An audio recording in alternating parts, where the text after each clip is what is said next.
Ko'pchilik shu savolda xato qiladi. Majburiy matematikada tushgan navbatdagi misol.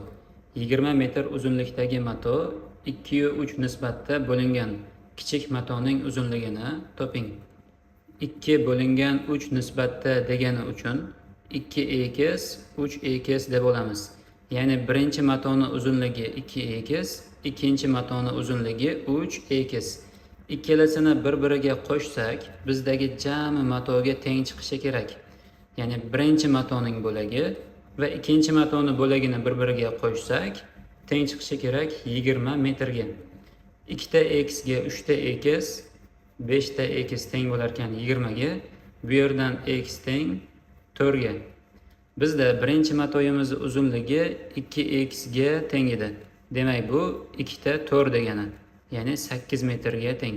Ikkinchi matoyimiz uzunligi 3 ta x ga teng edi, ya'ni bu 3 ta 4 degani 12 ga teng. Demak, birinchi matoyimiz 8 metrga, ikkinchi matoyimiz 12 metrga teng ekan. Bizdan kichigini so'ragan. C javob.